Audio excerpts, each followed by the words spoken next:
find out that I didn't come straight home from school, I'm going to get grounded again. But instead of waving her off, Jessica gave her a look, then grabbed Abby's backpack. Nope, she said coldly. You've got to stay here.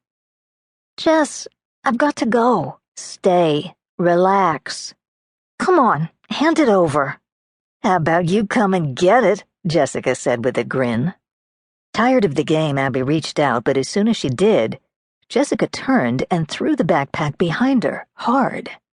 Abby watched as it sailed through the air and disappeared into the brush about 20 feet away. Jess, come on, I can't believe you threw it in the dirt. It's no big deal. Just get it and go home. Too upset to speak, Abby stomped over to where she saw the bag land. As the rain fell, she swiped the wet hair from her eyes and started searching through the brush. But she didn't see her backpack anywhere. Bending down, she pulled some brush away, uncovering a gaping hole. Great. That was so her luck. Only her backpack would get tossed down some ditch on the miller's land. She got on her hands and knees to see how deep the hole went and whether her bag was at the bottom. Leaning over, she spotted the orange knapsack on top of a crumpled body. When she screamed, the other girls came running.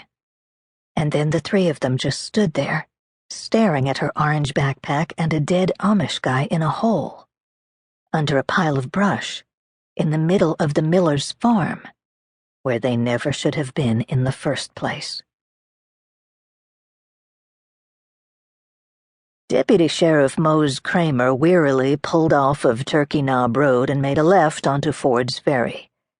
He'd already surveyed most of the surrounding area around where Perry Borntrager's body had been discovered, but wasn't any closer to understanding what had happened to the guy. It looked like someone had bashed him on the head with a brick or rock and tossed him down the abandoned well. Later, the medical examiner confirmed that Perry had died from an injury to the head, and that his body had been in that hole for quite a while before Abby Anderson discovered him. Perhaps 2 months. That was all he knew thus far. Very little evidence had been found near and around the body. To make matters worse, the rain didn't seem to have any interest in stopping, which had made the creek swell. Well, guess that's what you get with springtime in Kentucky. In addition, after months of speculation that the boy had jumped the fence and was living in the city, his friends and neighbors had suddenly become close-mouthed. No one was talking, not even the Millers, on whose property the body had been found. His truck slid a little on a patch of gravel and he rode the brake, slowing the truck just in time to see a wild turkey pecking at the ground to his right. There was no one around, an abandoned trailer beside the road, and no cars behind him, so he stopped completely and for a spell watched the turkey through the constant drizzle of rain. The turkey's appearance, so out of place yet hopelessly familiar, felt like his own in the county. He'd grown up Amish off of Highway 91 and had lived barefoot for most of his life until he was 14. He'd gone to school, helped at his parents' farm, but had always wanted to be someone different. Now he was. He'd gone to the University of Cincinnati, studied criminal justice, and graduated with a degree and his certification. Got a job in Claremont County, then saw the posting for the Sheriff's Department in Crittenden County. On a whim, he applied for the job. When he was called out to interview, he'd been delighted. Getting offered the job felt right. But he soon learned there were complications in becoming the sheriff in the county you grew up in.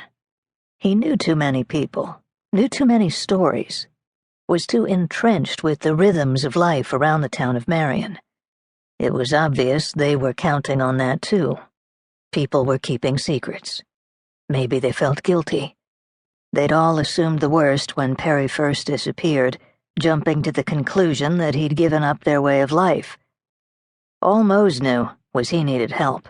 The sheriff's office was short-handed, and besides, none of his staff had had to deal with this kind of investigation before. As he turned back to the road and started the drive back to Marion, Mose knew it was time to pick up the phone and give an old buddy a call. Luke Reynolds had just